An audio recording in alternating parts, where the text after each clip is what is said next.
जनसंख्या के माथुलिशियन सिद्धांत का महत्व देखा जाए तो माल्थस ने जनसंख्या की जो सिद्धांत प्रस्तुत किया उसके बहुत से सीमा भी थे, बहुत से आलोचनाएं भी थी, लेकिन देखा जाए तो कुछ महत्व भी थे। कहते हैं एक सिक्का के दो पहलू होते हैं। कभी भी हम किसी चीज़ को एक तरफ से नहीं देख सकते। उसकी हम अगर सीमाओं को देख रहे हैं, आलोचनाओं की देख रहे हैं, गुण देख रहे हैं, तो महत्व भी देखना पड़ेगा। और यही बात यहाँ पर सत्य सिद्ध होता है कि हमने माल्थस की सीमा आलोचना तो देखी। कहते हैं माल्थस का सिद्धांत कई कारणों से महत्वपूर्ण था और इसमें कोई दो राय नहीं है। माल्थस के सिद्धांतों को परिणाम आलोचना में भी हमने देखा, लेकिन फिर भी इसकी महत्ता से हम इसको इनकार नहीं कर सकते। इसने जनसंख्या वृद्धि की संकल्पना के तरीकों में क्रांतिकारी परिवर्तन ला दिया, क्योंकि जनसंख्या वृद्धि संकल्पना जो माल्थस ने दी वो काफ़ी महत्वपूर्ण थी। और देखा जाए तो आज के समय में ये कल्पना कई हद तक जो है सिद्ध भी हो चुकी है। तो यहाँ पर देखा जाए क्या पता माल्थस भविष्य को देख के अपनी थ्योरी दे रहे हों, क्योंकि जिस तरह से उस समय हालात थी, आने वाला समय में वो हालात और भी विकट और समस्यापूर्ण बन सकती थी। इसलिए माल्थस ने इस तरह के सिद्धांत दिया। बेशक यहाँ पर उनकी सीमाएं और आलोचनाओं करने वालों की कमी नहीं है, लेकिन आज उनकी बातों को सभी व्यक्ति स्वीकार भी करते हैं। और यह स्वीकार किया गया कि लोक कल्पना से जो है कल्याण से संबंधित था। यानी जो भी यहाँ माल्थस ने अपनी जनसंख्या सिद्धांत वृद्धि के सिद्धांत दिया, आज सभी लोग ये मानने को विवश हो चुके हैं कि ये सारे के सारे थ्योरी जो दी गई थी देश की कल्याण से संबंधित थी। माल्थस के सिद्धांतों ने लोगों की जनसंख्या पर खाद्य आपूर्ति और भोजन की उपलब्धता को प्रभावों पर विचार करने के लिए मजबूर किया, क्योंकि जिस प्रकार से जनसंख्या दर बढ़ती चली जा रही है, देश में जो है खाद्य आपूर्ति और भोजन की उपलब्धता काफ़ी प्रभावित हो रही है। आज विश्व के से आयात करना भी बहुत ही दुष्कर्म कार्य बनता जा रहा है। ये कोई देश अपने ही देश को नहीं खिला पा रहा तो दुनिया को क्या खिलाएगा। आज देखिए सभी देश जो है इंडस्ट्रियलाइजेशन अर्बनाइजेशन में लिप्त हो चुका है, लेकिन कृषि में कोई भी देश जो है संलग्न नहीं है। आज जनसंख्या जिस प्रकार से बढ़ती चली जा रही है, खाद्य आपूर्ति में बहुत बड़ा गिरावट आया है और खाद्य पदार्थ की वो गुणवत्ता नहीं रहती है जो गुणवत्ता पहले के समय में थी। आज देखिए हर खाद्य पदार्थ में मिलावट से मिलावट भरी पड़ी है, और जब कंपनियों से बात की जाती है कि खाद्य पदार्थ में आप इतनी मिलावट क्यों करती हो, तो कहते हैं हमारे जो है सामान की खपत बहुत अधिक तेज़ी से हो रही है, तो हमें कहीं ना कहीं से तो आपूर्ति करना ही पड़ेगा।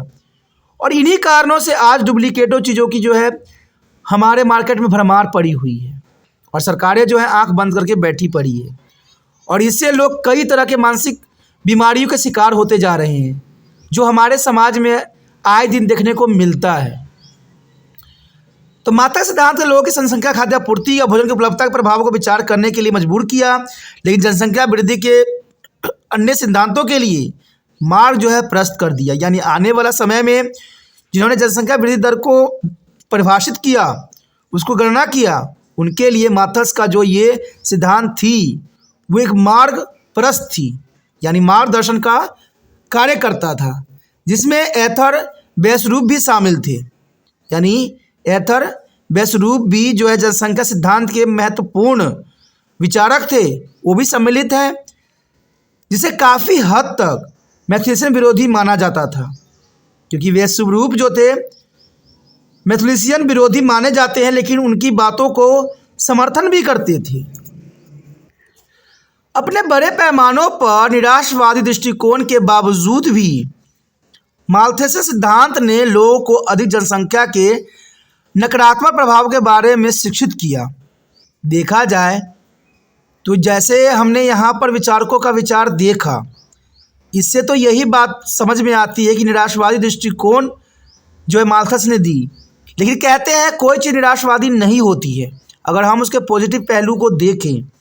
तो यहाँ पर माल्थसियन सिद्धांत ने लोगों को अधिक जनसंख्या के नकारात्मक प्रभाव के बारे में शिक्षित किया और उन्हें इसे रोकने के लिए कदम उठाने के प्रेरित भी किया।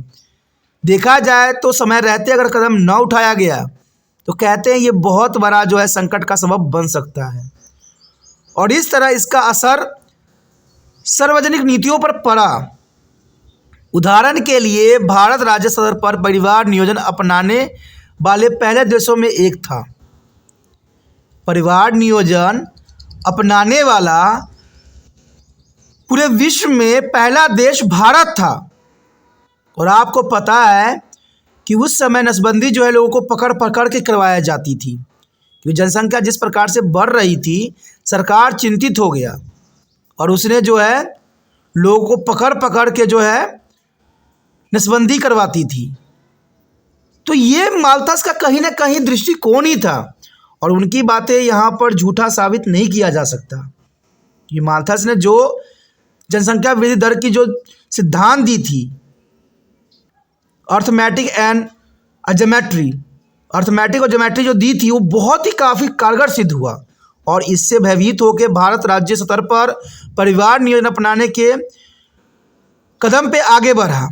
इसके अलावा देखा जाए तो सिद्धांत ने माल्थस की विनाश और निराश की भविष्यवाणी को वास्तविक बनाने के डर से विशेष रूप से यूरोप में घटती आबादी को भी प्रभावित किया,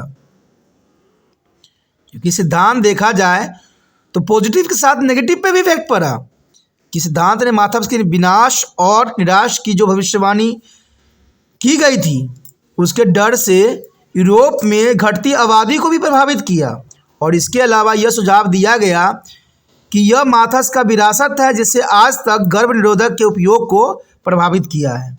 देखा जाए तो भारत में जनसंख्या इन कारणों से भी बढ़ती है।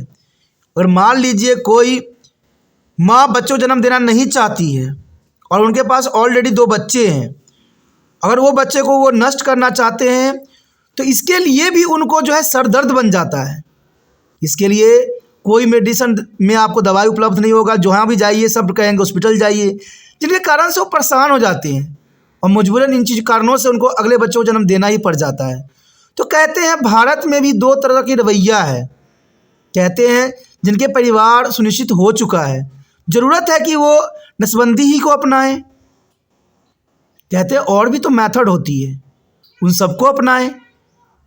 लेकिन इन चीज़ों के लिए आपको जो है बाज़ार में जाके मेडिकल शॉप पे जाने से सरदर्दी उठती है और वहाँ पर जाइए तो उनकी लीलाएं कुछ और होती है। तो भारत में इन चीज़ों की उपलब्धता नहीं है। अगर आप गलत तरीक़ा से लेना चाहोगे तो वो बहुत आसानी से मिल जाता है, लेकिन अगर आप पॉजिटिव तौर से कुछ लेना चाहते हो, गर्भ निरोधक गोलियाँ हैं, तो वो आपको उपलब्ध नहीं होती है। तो ये कारण भी कहीं ना कहीं है जो भारत की जनसंख्या को बढ़ाने में मददगार साबित हुआ है। अब हर बात के लिए कोई व्यक्ति हॉस्पिटल पे चक्कर तो नहीं काट सकता है और हॉस्पिटल में आपको पता ही है कि भारत में इतनी आबादी है कि अगर आपको कोई ऑपरेशन के लिए जा रहे हो तो उसका डेट आपको 2 महीने के बाद मिलती है और उस डेट पे भी डॉक्टर गायब होता है। तो हमारे देश में अस्पतालों की ये हालात है और भारत सरकार ये कहती है हम तो बहुत ही अच्छा कर दिए हैं। सिर्फ कागजी बातों से दुनिया नहीं चलती है, हकीकत पे उतर के देखिए तब एहसास होगा। जहाँ पर आपका हाथ पड़ जाता है वो व्यक्ति तो ऑटोमेटिक जो है अरबपति बन जाता है, लेकिन जिस व्यक्ति पर आपका हाथ नहीं पड़ता है उसकी क्या दशा होती है, कभी आपने सोचा है? तो ये बात यहाँ काफ़ी महत्व रखता है। देखा जाए तो ये काफ़ी महत्वपूर्ण बात है। मान लीजिए सरकार ने आयुष्मान कार्ड बना दिया है, तो अगर आप कोई भी प्राइवेट हॉस्पिटल में चले जाओगे तो पता क्या कहते हो, ये आयुष्मान कार्ड के हैं, फ्री वाले बंदे हैं, इनका इलाज करेंगे, बाद में कोई प्रॉब्लम नहीं है। तो आपने तो सब कुछ बर्बाद कर दिया है। लोगों को लालच दिखा दिखा के लोगों को तो बर्बाद कर चुके हो। आपने लोगों को सहूलियत नहीं दिया है, लोगों को तकलीफ़ और बढ़ा दिया है। कहते हैं दोस्तों, जब तक आप समझदार नहीं होगे सभी सरकार ऐसे ही करेगा, और वो अपने पद को बनाए रखने के लिए हर संभव हर तरह के जो है षड्यंत्र रचेगा, लेकिन आपको समझदार बनना पड़ेगा। लेकिन भारत कैसे समझदार बने? यहाँ पर तो एजुकेशन सिस्टम को ही गिरा दिया गया है, और ये आज की भविष्यवाणी है कि आने वाला समय में एजुकेशन और भी गिरेगा और देश पढ़ा लिखा नहीं बनेगा, अनपढ़ बनेगा। क्योंकि देखिए, शिक्षा का स्तर सिर्फ उच्च वर्गों में ही सीमित रह गई है। आज एजुकेशन का सिस्टम देखा जाए तो गरीब बच्चे वो एजुकेशन प्राप्त नहीं कर पा रहे हैं जो उनको प्राप्त करना चाहिए। रेयर से एक दो बच्चे निकल जाते हो भी माँ बाप के मेहनतों से, तो वो भी अपने ही दुनिया में फिर खो जाते हैं। कहते हैं बहुत से बच्चे IPS भी बने, IAS भी बने और सरकार में भी सम्मिलित हुए, लेकिन जैसे वो उस गरिमा पे पहुँचते हैं, उस पद पे पहुँचते हैं, अपनी पुरानी हर बात को भूल के राजशाही जीवन व्यतीत करने लग जाते हैं। चाहे उनके पुराने जो भी रहा हो, उनको दोबारा वो याद नहीं करना चाहते हैं। बेशक ही वही किताब वही कॉपी पढ़ के आगे बढ़े हों, लेकिन उनको पीछे देखना नहीं आता है। तभी तो हमारे भारत देश में यहाँ पर इतनी बुरी हाल है। कहते हैं अगर कानूनी बातों में एक बार पढ़िएगा तो आपका जीवन में जो है आपके चप्पलें घिस जाएगी, और ये सच्चाई है, इससे हम मुंह मोड़ नहीं सकते हैं। यहाँ पर देखा जाए तो यही बात यहाँ माथस भी कहते हैं कि माथस की विरासत है जिसमें आज तक गर्भ निरोधक के उपायों को प्रभावित किया है, और इसके अलावा माथस के सिद्धांत ने डैनविस और पिग्रो जैसे अन्य शोधकर्ताओं के सिद्धांतों में भी शामिल किया गया है। तो देखा जाए, जिसकी अच्छी सोच विचार होती है उसको दुनिया जो है एक न एक दिन ज़रूर अपनाती है, और मुझे विश्वास है कि जो मैंने बात बताई है शायद आज न कल कभी न कभी इस बात की सफलता साबित जरूर होगी। और मुझे विश्वास है कि मेरी यही प्रयास है कि आप लोग समझदार बनो, आगे बढ़ो, और जब भी आपको कोई अच्छा पद मिले तो आप देश कल्याण की बातें कभी न भूलो।